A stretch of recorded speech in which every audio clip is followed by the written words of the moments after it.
The breaking point in. The silent vastness of space, the Galactic Council chamber orbited a distant star, a beacon of diplomacy and order. For centuries, the Council had maintained peace, often at the cost of freedom for lesser-developed species.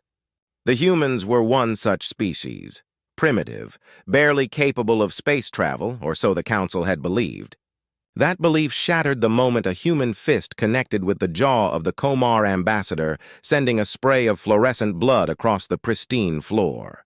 The alarms blared, echoing through the chamber, signaling a breach of the highest order. Ambassador Laros, the victim of the humans' sudden and brutal assault, crumpled to the ground, choking on fragments of his shattered teeth. The human who had struck him, a towering figure clad in battle-worn armor, stood over him, his knuckles dripping with alien blood. His eyes blazed with a fire that spoke of years of suppressed rage. "This is only the beginning," the man growled, his voice carrying the weight of countless grievances. Behind him, a dozen more humans in similar armor stormed into the chamber, their pulse rifles aimed unerringly at the council members who cowered behind their podiums. The humans had been underestimated for too long. The council members, once confident in their superiority, now stared in disbelief at the savages who dared to challenge their authority. These were the same primitives who had barely mastered fire and stone tools in their last encounter with the galaxy's more advanced civilizations. Yet now, their colonies burned under a coordinated human assault, and their invincible defenses crumbled before the humans' unorthodox tactics and ruthless determination. As the chaos unfolded within the chamber, a holographic transmission cut through the noise, demanding attention. The image flickered to life, revealing a man in blood-stained armor standing amidst the smoldering ruins of a Komar colony on Zephyrus Prime. The burning wreckage of a terraforming nexus belched smoke into the sky behind him. "I am Commander Ethan Jones of the Human Liberation Front," he declared, his voice as hard as steel.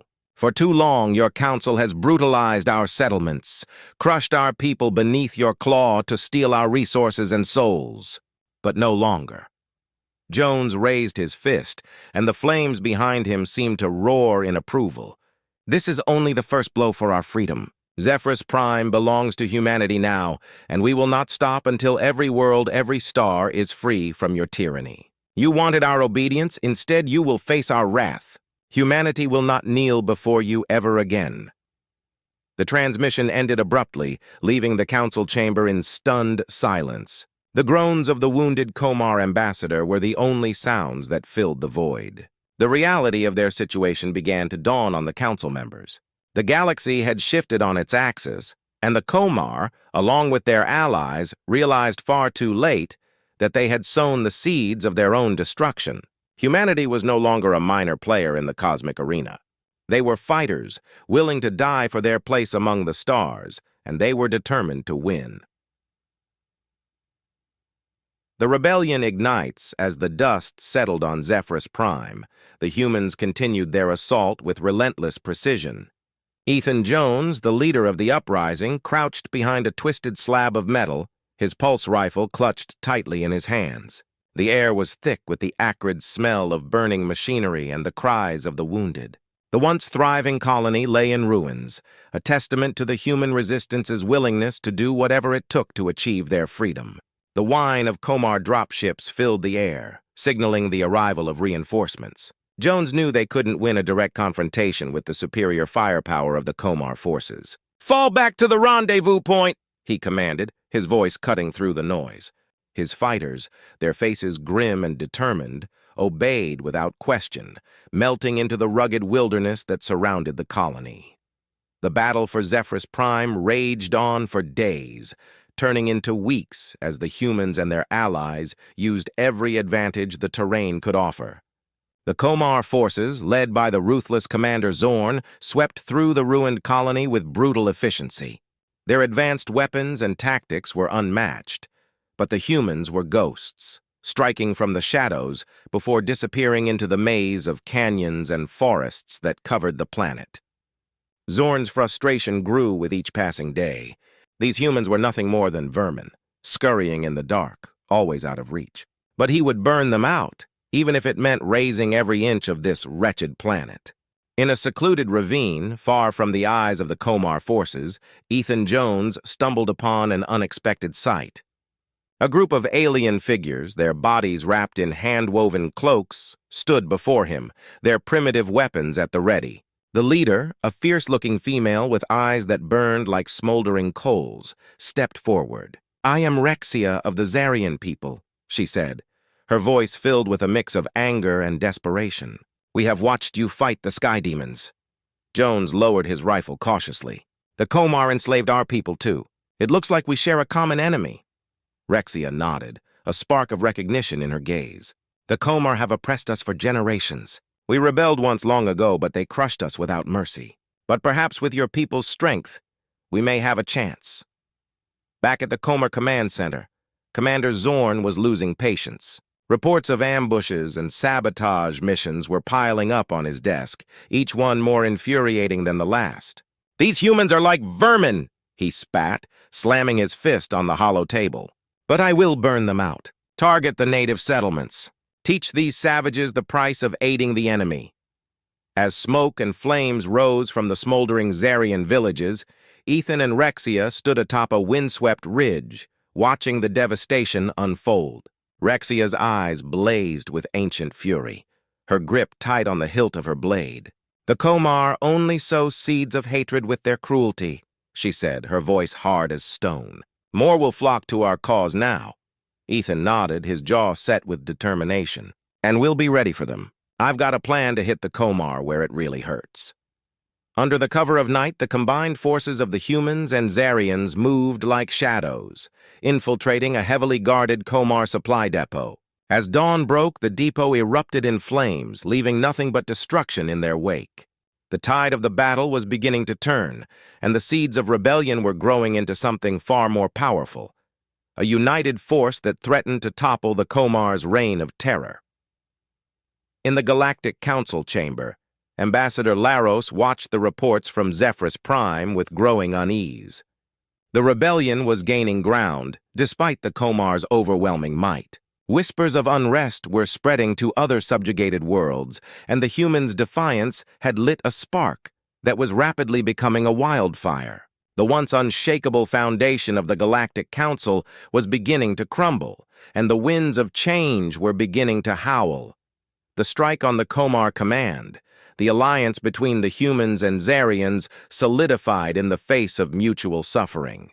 Ethan Jones and Rexia became inseparable leaders in the burgeoning rebellion, their shared goal of liberation knitting their forces together into a formidable resistance. In their makeshift base, hidden deep within the mountains of Zephyrus Prime, the air buzzed with the energy of preparation. The time had come to strike at the heart of the Komar occupation, their central command center. The attack would be risky, but with the intelligence they had gathered from previous raids and the combined strength of human and Zarian fighters, Ethan believed it was their best chance at turning the tide of the war. The night before the planned assault, Ethan stood over a holographic map of the Komar Command Center, the blue glow illuminating his battle-hardened face. Around him, his key lieutenants, both human and Zarian, studied the schematics intently. "This is it," Ethan said, his voice low but filled with resolve. "We cut off the head and the body will fall. Without their central command, the Komar forces will be in disarray, and we can take back this planet." Rexia, her fiery eyes reflecting the holographic light, nodded firmly. "For the freedom of Zephyrus, for the freedom of the galaxy," she echoed. The room fell into a tense silence, each person there fully aware of the danger they were about to face. But the determination in their eyes was unshakable. They had seen too much, lost too many friends to turn back now. As the first light of dawn crept over the horizon, Ethan and Rexia led their strike team through the dense underbrush toward the command center.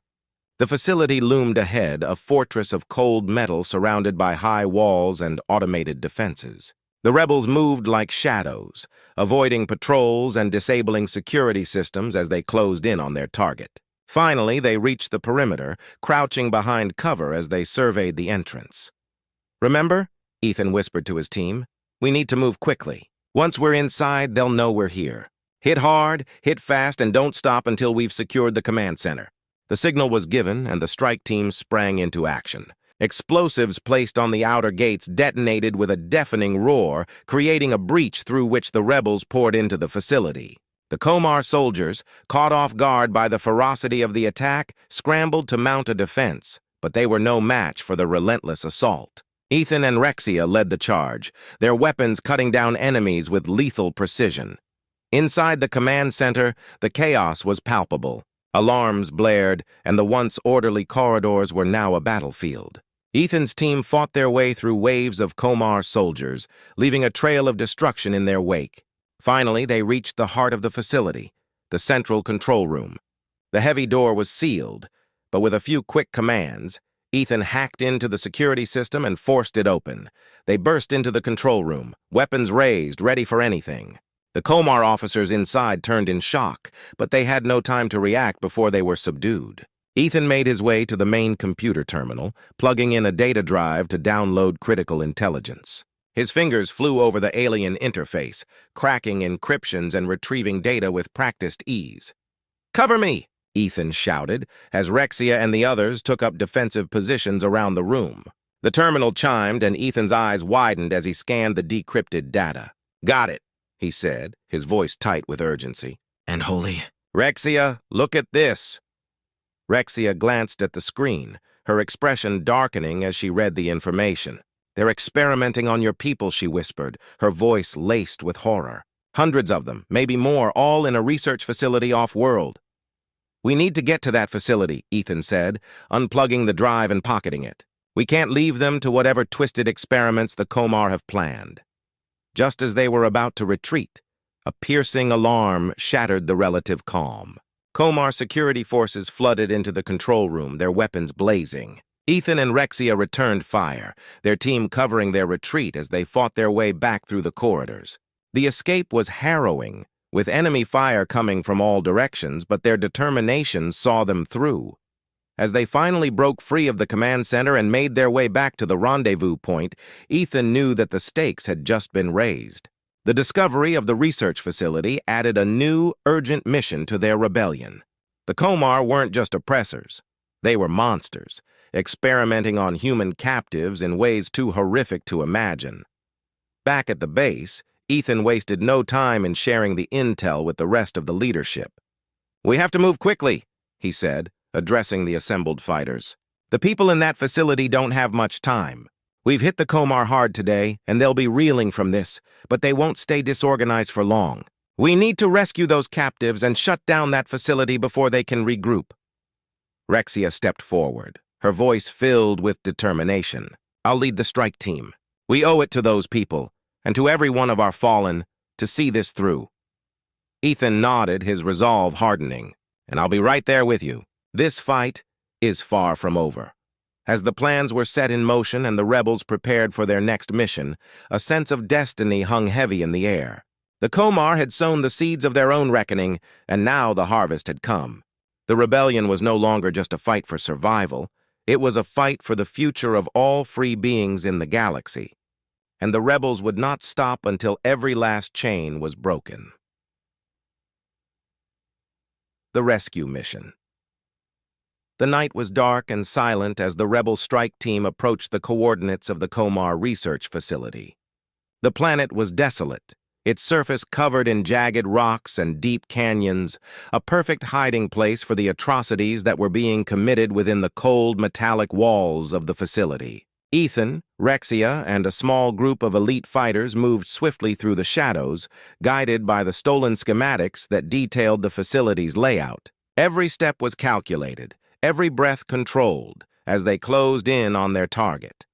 The facility itself was a fortress, surrounded by high walls and guarded by layers of automated defenses.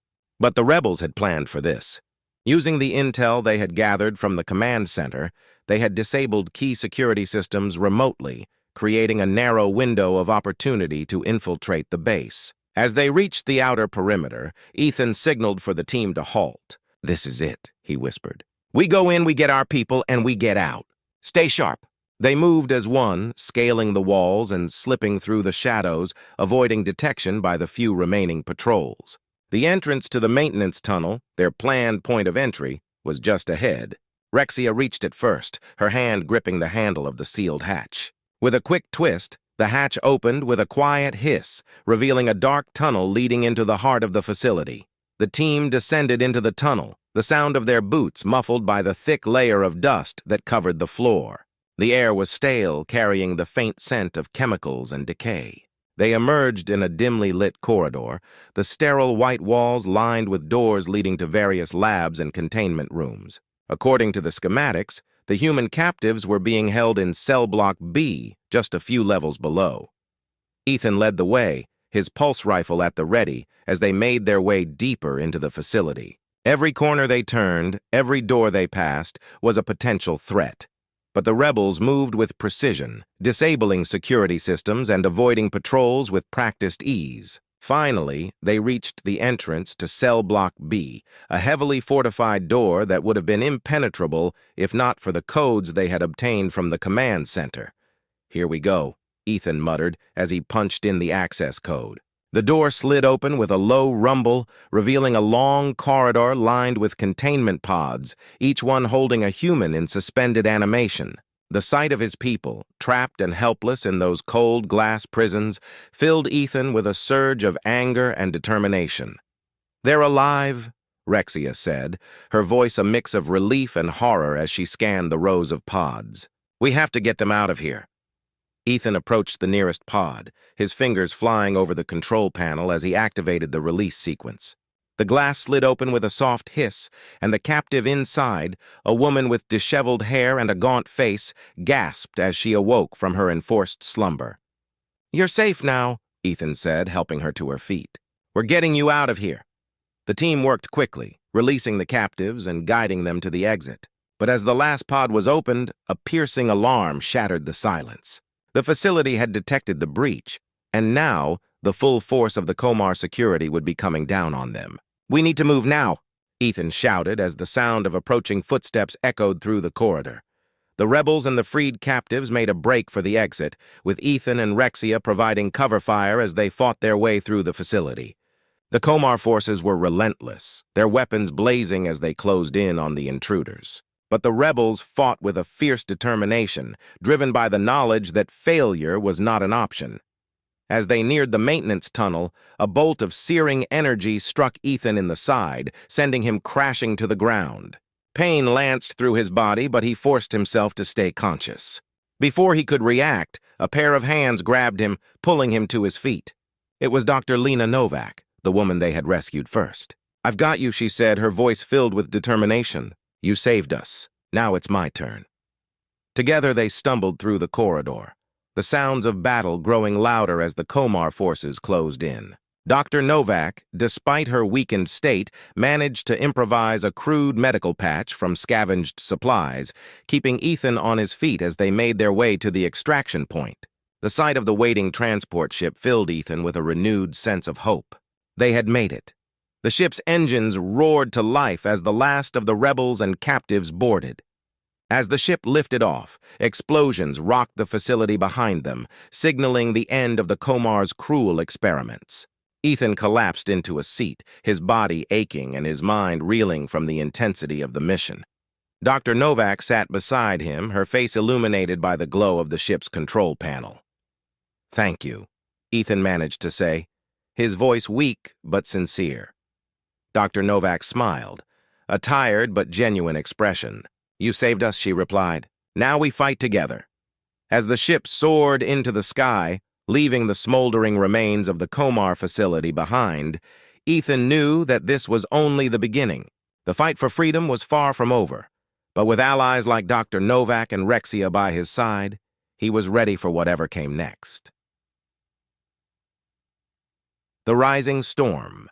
The return to the rebel base was bittersweet. The successful rescue mission had brought new hope and strength to the rebellion, but it had also revealed just how far the Komar were willing to go in their quest for control. The rescued captives, now recovering in the base's makeshift medical bay, were living proof of the horrors the Komar had inflicted on humanity. Their stories fueled the rebels' determination to bring down the oppressive regime once and for all. Ethan Jones, despite his injuries, wasted no time in debriefing with the rest of the leadership. Dr. Novak's knowledge of Komar technology, combined with the data they had extracted from the facility, provided a critical advantage. "We've hurt them, but they're not done yet," Ethan said, addressing the assembled fighters. "The Komar won't take this lying down. They'll strike back, and when they do, we need to be ready." Rexia stood beside him, her presence commanding the attention of everyone in the room. "The Komar have sown fear and oppression across the galaxy for too long," she said, her voice carrying the weight of countless battles. "But now that fear is turning against them. We're not just fighting for ourselves. We're fighting for every species they've enslaved, every world they've destroyed. The time for rebellion has come." The room erupted in a chorus of agreement, the energy palpable. The rebels knew that the coming battles would be their hardest yet, but they also knew that victory was within their grasp. The Komar's hold on power was weakening, and with every successful mission, the rebellion grew stronger. As preparations for the next phase of the campaign began, Dr. Novak approached Ethan with a proposal. "I've been analyzing the data we recovered from the facility," she said, her eyes alight with discovery. "The Komar's technology is advanced, but it has weaknesses we can exploit. I believe we can turn their own weapons against them." Ethan listened intently as Dr. Novak explained her plan. It was ambitious, but if it worked, it could cripple the Komar's war machine. "This could give us the edge we need," Ethan said, nodding in approval. "But we'll need to move quickly. The Komar won't sit back and let us dismantle their defenses." With the plan in place, the rebels began to mobilize. Teams were dispatched to key locations across the galaxy, their missions carefully coordinated to strike at the heart of the Komar's power. On Torrid 4, Rexia led her Zarian warriors through the shadows of massive manufacturing complexes, while on the swirling gases of the Exora Nebula, Ethan stood on the bridge of the rebel flagship, overseeing a daring assault on a Komar shipyard.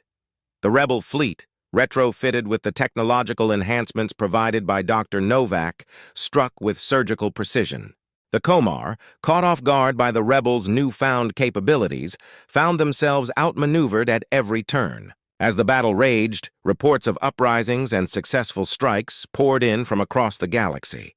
The rebellion was gaining ground, and the once invincible Komar regime was beginning to fracture. In the heart of the Zarian capital, the tide of battle turned dramatically. Rebel leader Yer, a fierce and charismatic figure, raised a makeshift banner over the captured Capitol building, declaring the city liberated. The streets echoed with the cheers of newly freed citizens and the sounds of fleeing Komar troops. "The tide has turned!" Yer shouted to the crowd. "No longer will we bow to oppressors." As the news of these victories spread, the Galactic Council found itself in a state of turmoil. Ambassador Laros and his allies, who had once dismissed the humans as insignificant, were now forced to confront the reality of the situation. The rebellion was no longer a series of isolated skirmishes. It was a full-blown revolution, one that threatened to upend the balance of power across the entire galaxy. Ethan, now hailed as a hero by many, used the momentum to address the galaxy directly. A message was broadcast on all frequencies, his face appearing on screens across countless worlds. "People of the galaxy," he began, his voice filled with conviction. "For too long, the Komar have ruled through fear and oppression. But today we stand united against tyranny. Humans, Zarians, and all species who yearn for freedom, join us. Together, we can forge a future of cooperation and shared prosperity." The signal cut out, leaving a stunned silence in its wake. But it was not long before reports began flooding in of uprisings on Komar-controlled worlds.